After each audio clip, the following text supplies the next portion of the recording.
नमस्कार, स्वागत है आप सभी का। आप देख रहे हैं खबर दोपहर में। हूं प्रीति सिंह। आइए शुरुआत करते हैं सुर्खियों के साथ।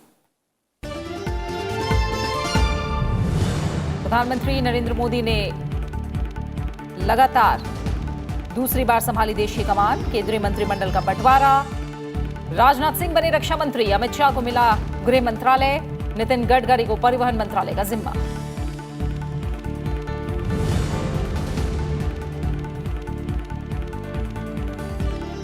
निर्मला सीतारमण को वित्त मंत्रालय और पीयूष गोयल को रेल मंत्रालय की कमान। प्रकाश जावड़ेकर बने सूचना और प्रसारण मंत्री। स्मृति ईरानी को मिला महिला और बाल विकास मंत्रालय। एस जयशंकर को विदेश मंत्रालय का कार्यभार।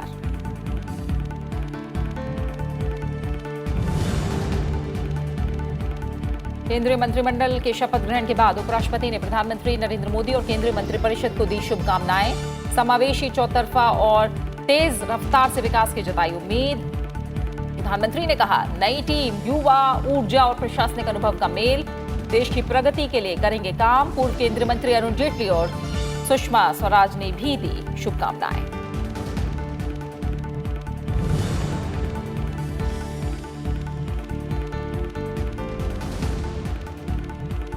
शपथ समारोह में हिस्सा लेने आए राष्ट्राध्यक्षों के साथ प्रधानमंत्री नरेंद्र मोदी की द्विपक्षीय बैठकें। नेपाल, श्रीलंका और मॉरिशस और किर्गिस्तान के राष्ट्राध्यक्षों से भी मुलाकात।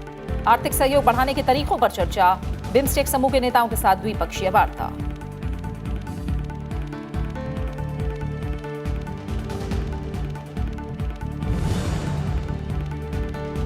और क्रिकेट विश्व कप के पहले मैच में मेजबान इंग्लैंड की धमाकेदार शुरुआत। एक तरफा मुकाबले में दक्षिण अफ्रीका को 104 रन से दी करारी शिकस्त। ऑलराउंड प्रदर्शन के लिए बेन स्टोक्स को man of the match. Nottingham में आज पाकिस्तान की वेस्टइंडीज से भिड़ंत।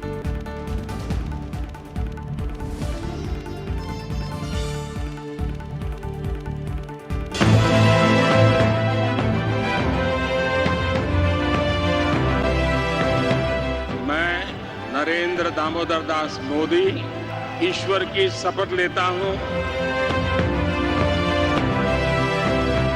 मैं राजनाथ सिंह। मैं अमित अनिल चंद्र शाह। मैं Nitin Jairam Gadkari. V Sadananda Gowda. Nirmala Sitharaman do swear in the name of God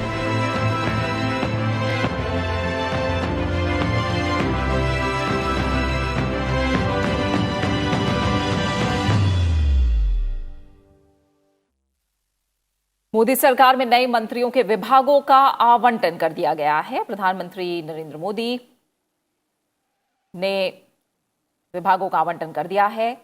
इनमें रक्षा मंत्रालय की जिम्मेदारी राजनाथ सिंह को दी गई है। वहीं अमित शाह गृह मंत्रालय का प्रभार संभालेंगे। इसके अलावा नितिन गडकरी को सड़क परिवहन और राजमार्ग मंत्रालय की दोबारा जिम्मेदारी दी गई है।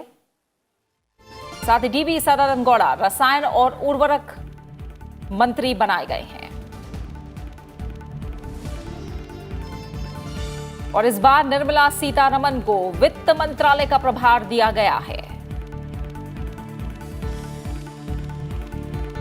साथ ही लोक जनशक्ति पार्टी से आने वाले रामविलास पासवान को खाद्य और उपभोक्ता विभाग का मंत्रालय दिया गया है। इसके अलावा नरेंद्र सिंह तोमर को कृषि मंत्रालय की जिम्मेदारी सौंपी गई है। साथ ही रविशंकर प्रसाद एक बार फिर कानून और आईटी मंत्रालय का जिम्मा संभालेंगे। हरसिमरत कौर बादल खाद्य प्रसंस्करण मंत्रालय की जिम्मेदारी संभालेंगी। थावरचंद गहलोत सामाजिक न्याय और सशक्तिकरण मंत्रालय की जिम्मेदारी संभालेंगे।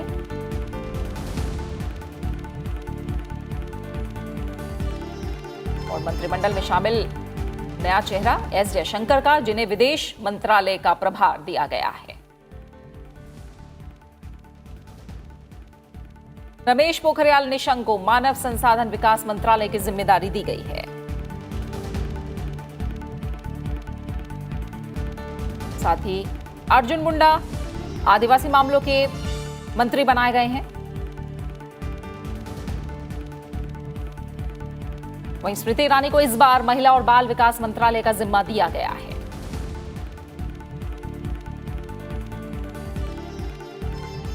और आइए मंत्रालय की जिम्मेदारी जो सौंपी गई है उसके बारे में ज्यादा जानकारी लेते हैं। हमारे संवाददाता अखिलेश सुमन हमारे साथ जुड़े हुए हैं। अखिलेश जी, हम देख रहे हैं गृह मंत्रालय का प्रभार अमित शाह को और इस बार रक्षा मंत्रालय की जिम्मेदारी राजनाथ सिंह को दी गई है। क्या बड़ी बातें अभी जो मंत्रालयों का बंटवारा हुआ है उनमें निकल कर आई हैं? देखिए, दो बहुत बड़ी बातें हैं। एक तो कि गृह मंत्रालय अमित शाह को दिया जाना और दूसरा कि विदेश मंत्रालय एस जयशंकर को दिया जाना। तीसरी बात यह है कि फिनांस मिनिस्ट्री निर्मला सीतारमण को दिया जाना और चौथी बात राजनाथ सिंह को डिफेंस मिनिस्ट्री। तो मतलब ये प्रधानमंत्री नरेंद्र मोदी ने ये जो कोर ग्रुप क्रिएट किया है, जिसे कि सीसीएस भी कहते हैं, प्रधानमंत्री के अलावा ये चारों मंत्री सीसीएस में रहेंगे। और निश्चित तौर पे एक तरीके से कहें कि उन्होंने अपने अपने क्षेत्र में जिन लोगों ने विशेषज्ञता हासिल की, आप देख रहे थे जिस तरीके से अमित शाह ने लगातार घरेलू मामलों पे अपने पूरे चुनावी भाषण को फोकस किया, अपने पूरे कैंपेन को फोकस किया, उस हिसाब से एक अपेक्षा थी कि हो सकता है उन्हें गृह मंत्रालय मिले। और गृह मंत्रालय मिलने के बाद जो आतंकवाद के खिलाफ जो आंतरिक सुरक्षा के मामला है उसके मामले में, और उसके अलावा जो कई बार अमित शाह अपने भाषणों में अपने कैंपेन के दौरान बांग्लादेश के घुसपैठियों हैं उनके खिलाफ भी बातें करते रहे। सिटीजनशिप का मामला उन्होंने उठाया, सिटीजनशिप बिल अभी राज्यसभा से पारित नहीं हो पाया। ये सारे मामले ऐसे हैं जो अमित शाह के क्लोज टू द हार्ट आप कह सकते हैं। और इस मामले में उन्होंने जो गृह मंत्रालय की जिम्मेदारी संभालने का जो उन्हें दिया है प्रधानमंत्री नरेंद्र मोदी ने, मुझे लगता है कि एक बहुत बड़ा कदम है कि जो उन्होंने कहा है उसे कर दिखाने का मौका अब मिला है।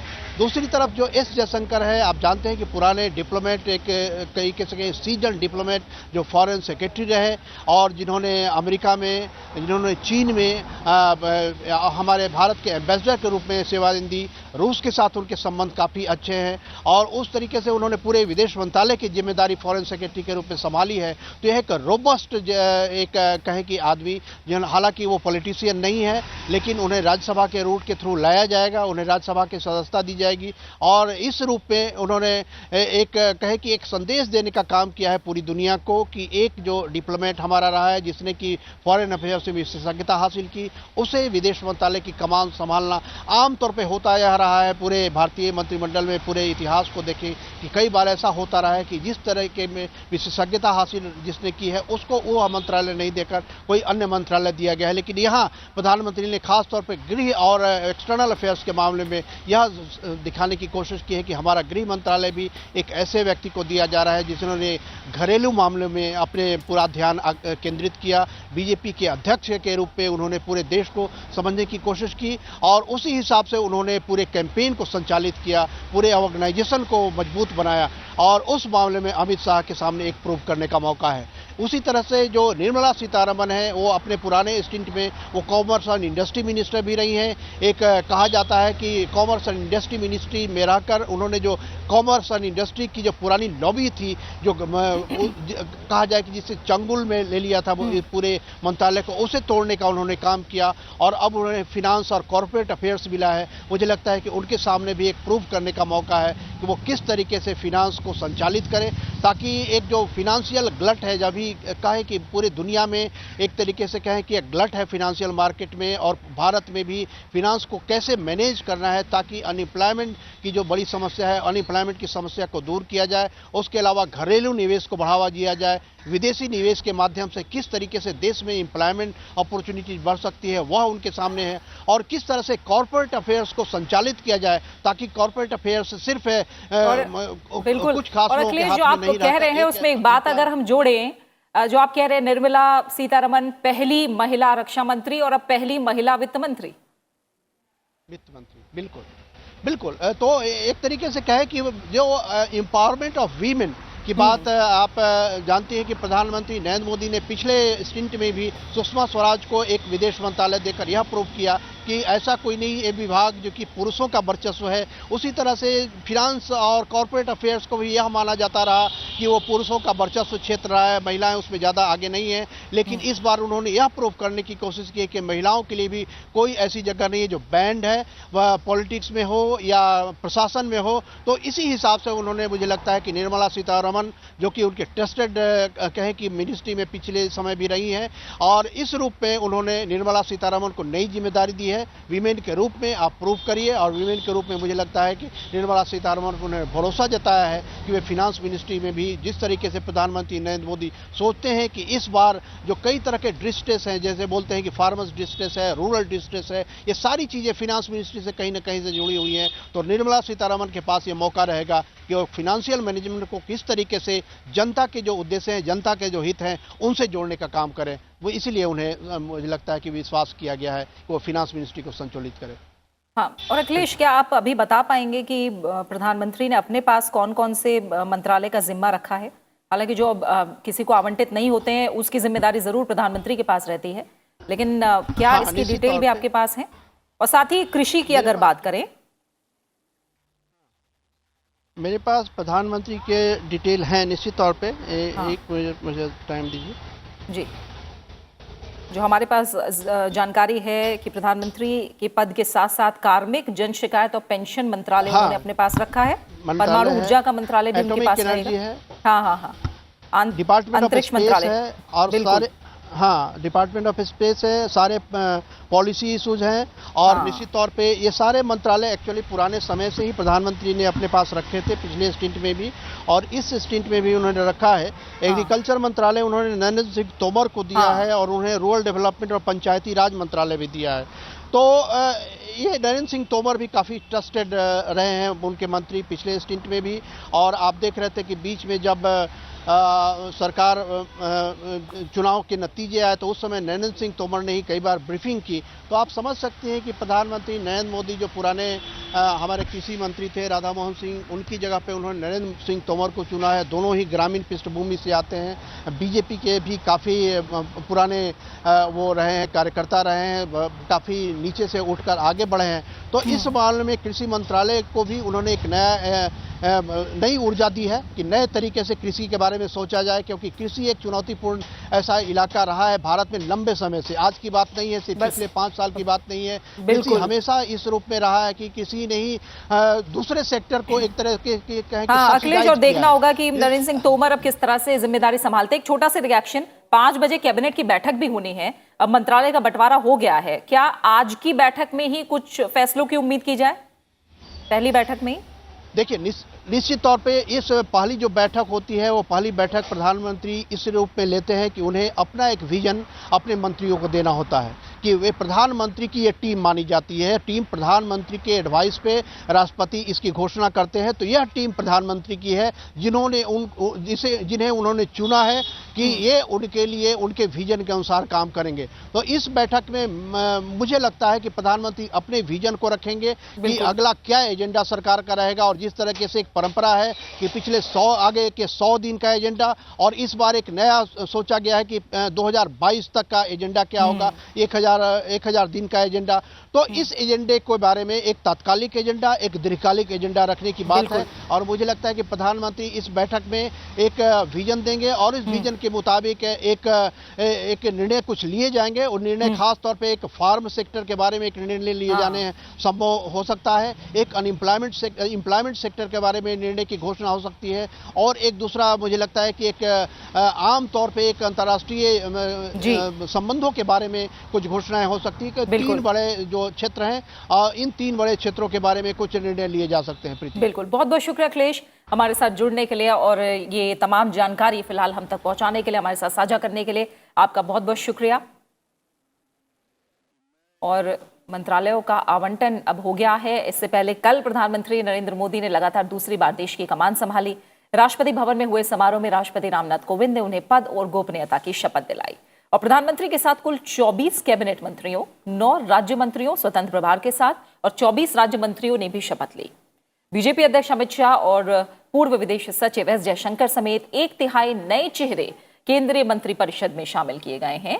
साथ ही निर्मला सीतारमण, स्मृति ईरानी और हरसिमरत कौर बादल समेत 6 महिलाओं ने भी मंत्री पद की शपथ ली है। गठबंधन सहयोगियों की बात करें तो शिवसेना, एलजेपी, शिरोमणि अकाली दल और आरपीआई को भी केंद्रीय मंत्रिपरिषद में जगह मिली है। शपथ ग्रहण समारोह में देश विदेश के करीब 8,000 मेहमानों की मौजूदगी में प्रधानमंत्री नरेंद्र मोदी ने देश के 15वें प्रधानमंत्री के रूप में शपथ ली।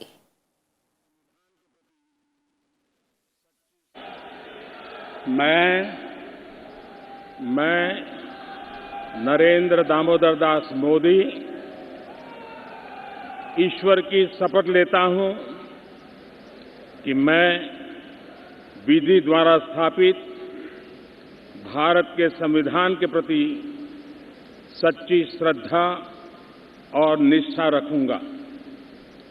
मैं भारत की प्रभुता और अखंडता अक्षुण्ण रखूंगा। मैं संघ के प्रधानमंत्री के रूप में अपने कर्तव्यों का श्रद्धापूर्वक और शुद्ध अंतःकरण से निर्वहन करूंगा तथा मैं भय या पक्षपात, अनुराग या द्वेष के बिना सभी प्रकार के लोगों के प्रति संविधान और विधि के अनुसार न्याय करूंगा। मैं नरेंद्र दामोदर दास मोदी ईश्वर की शपथ लेता हूं कि जो विषय संघ के प्रधानमंत्री के रूप में मेरे विचार के लिए लाया जाएगा अथवा मुझे ज्ञात होगा, उसे किसी व्यक्ति या व्यक्तियों को तब के सिवाय जबकि प्रधानमंत्री के रूप में अपने कर्तव्यों के सम्यक निर्वहन के लिए ऐसा करना अपेक्षित हो, मैं प्रत्यक्ष अथवा अप्रत्यक्ष रूप से संसूचित या प्रकट नहीं करूंगा।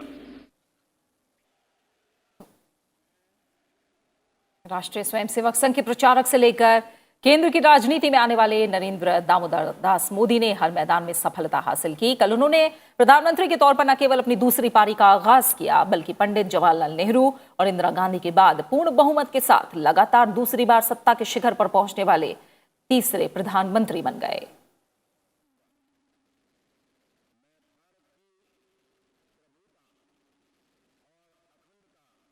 राष्ट्रवाद और विकास के नारे के साथ अपने करिश्माई व्यक्तित्व से नरेंद्र मोदी के नेतृत्व में लोकसभा चुनाव में बीजेपी को कई राज्यों में 50% से अधिक वोट और 303 सीटें मिली, जबकि 2014 के आम चुनाव में बीजेपी ने 282 सीटों पर जीत हासिल की थी।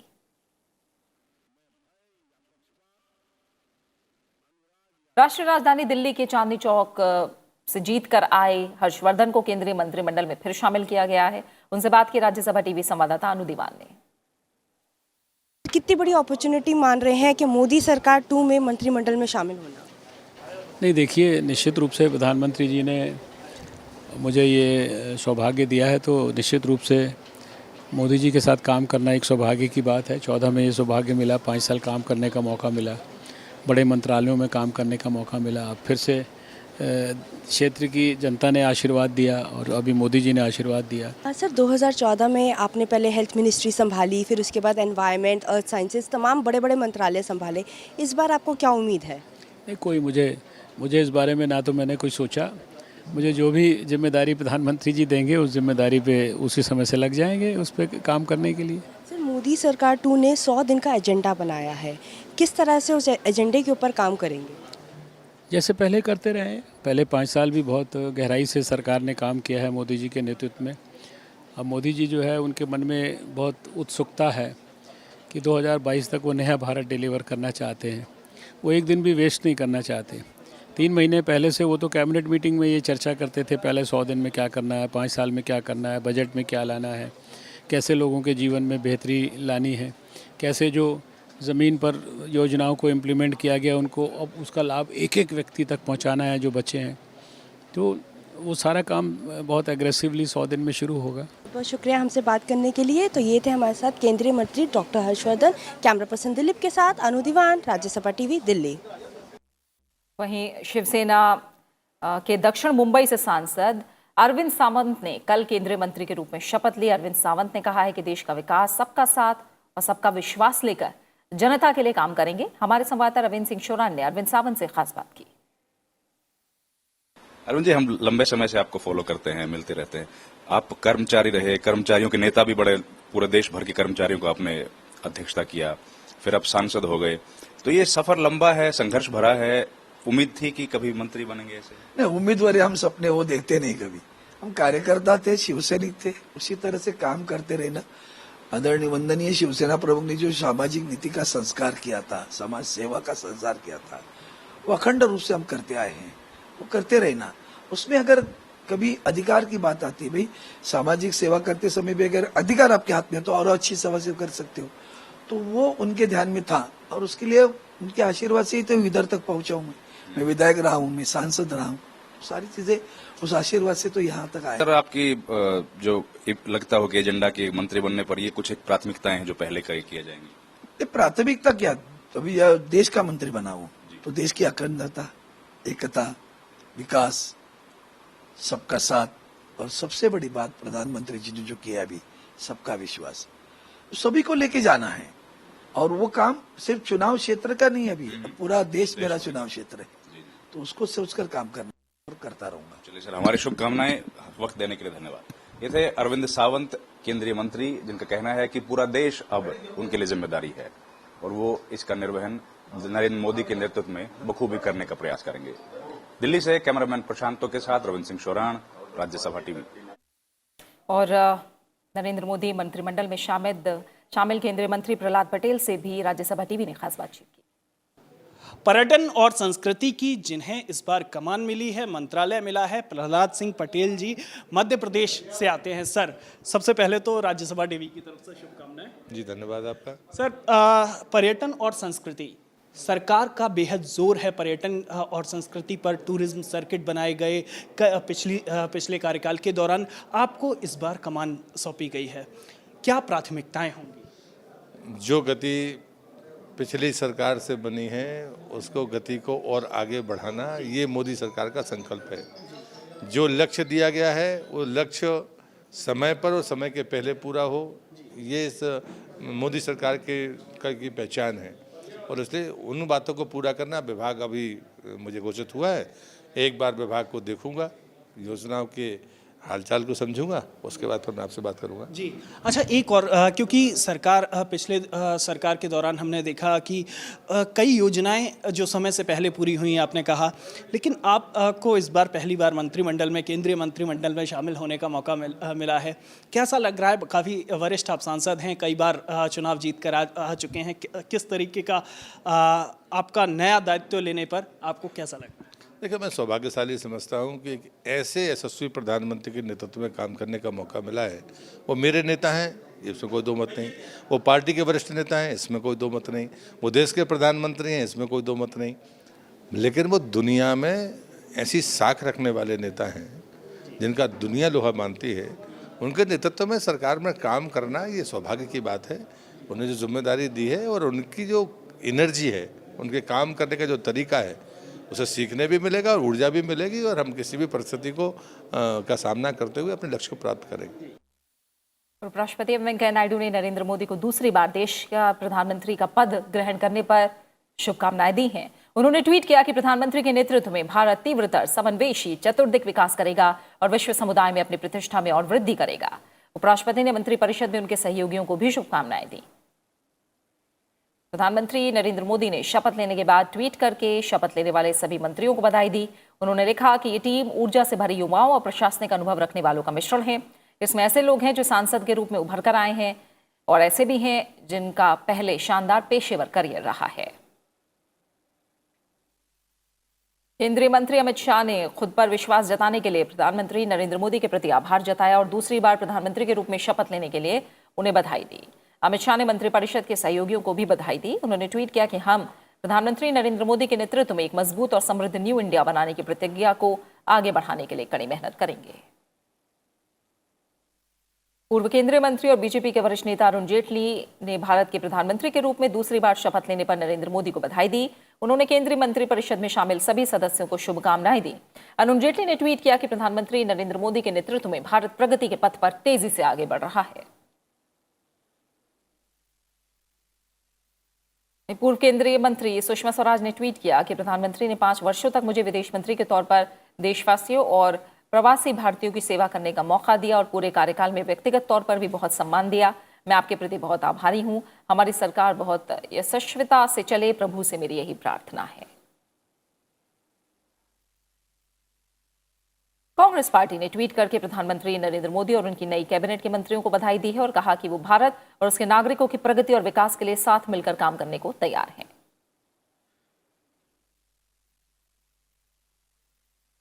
और इस बीच शपथ समारोह में हिस्सा लेने आए राष्ट्राध्यक्षों के साथ भी प्रधानमंत्री नरेंद्र मोदी द्विपक्षीय बैठकें कर रहे हैं। प्रधानमंत्री ने आज बिम्स्टेक समूह के नेता और श्रीलंका के राष्ट्रपति मैत्रीपाला सिरिसेना से मुलाकात की। इस दौरान दोनों नेताओं के बीच द्विपक्षीय संबंधों को मजबूत किए जाने के उपायों पर चर्चा हुई। दोनों देशों के बीच विभिन्न क्षेत्रों में सहयोग बढ़ाने पर भी बातचीत हुई।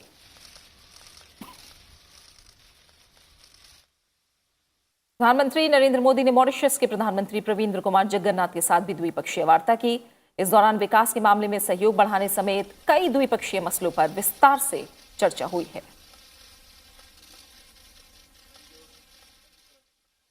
प्रधानमंत्री नरेंद्र मोदी ने नेपाल के प्रधानमंत्री केपी शर्मा ओली से भी मुलाकात की।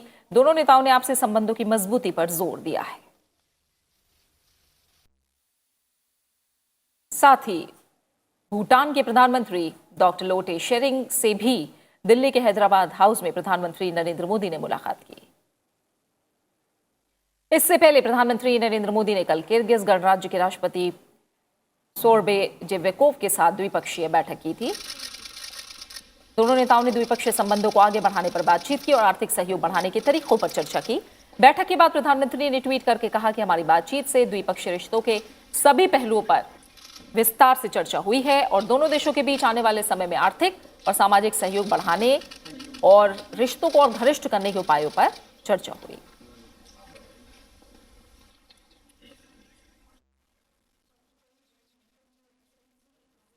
कुछ और अहम खबरें। एडमिरल करमबीर सिंह ने आज नए नौसेना चीफ का कार्यभार संभाल लिया है। उन्होंने एडमिरल सुनील लांबा की जगह ली है, जो सेवानिवृत्त हो गए। नौसेना प्रमुख बनने के बाद उन्होंने कहा कि मेरी पूर्ववर्तियों ने नौसेना को काफी मजबूत बनाया है और ये नई ऊंचाइयों पर पहुंची है। मैं उनके प्रयास को आगे बढ़ाने की कोशिश करूंगा और नौसेना की चुनौतियों से निपटने की हर संभव कोशिश करूंगा।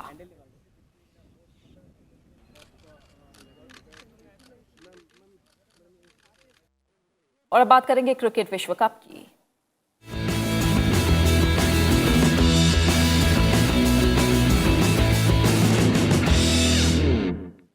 आईसीसी विश्व कप का मेजबान इंग्लैंड ने जीत के साथ आगाज किया है। पहले मैच में इंग्लैंड ने दक्षिण अफ्रीका को 104 रन से हरा दिया। ओवल स्टेडियम में खेले गए मैच में इंग्लैंड ने पहले बल्लेबाजी करते हुए 50 ओवर में 8 विकेट पर 311 रन बनाए और लक्ष्य का पीछा करने उतरी दक्षिण अफ्रीका की टीम 39.5 ओवर में ही 207 रन पर ऑल आउट हो गई। इंग्लैंड के लिए 4 बल्लेबाजों ने अर्धशतक लगाए। इनमें बेन स्टोक्स ने सबसे ज्यादा 89 रन बनाए। उनके अलावा कप्तान इयोन मॉर्गन ने 57, जेसन रॉय ने 54 और जोई रूट ने 51 रन बनाए। दक्षिण अफ्रीका के लिए क्विंटन डी कॉक ने सबसे ज्यादा 68 रन बनाए। इंग्लैंड के लिए जोफ्रा आर्चर ने 3 विकेट लिए, बेन स्टोक्स ने 2 विकेट लिए और शानदार प्रदर्शन के लिए बेन स्टोक्स को मैन ऑफ द मैच चुना गया। वहीं विश्व कप में आज पाकिस्तान और वेस्टइंडीज टेंट ब्रिज मैदान में अपने अभियान की शुरुआत करेंगे। दोनों ही टीमें जीत के लिहाज से मैदान में उतरेंगी और ये मैच दोपहर 3 बजे से शुरू होगा। और इसी के साथ फिलहाल खबर दोपहर में इतना ही। आप बने रहिए राज्यसभा टीवी के साथ। नमस्कार।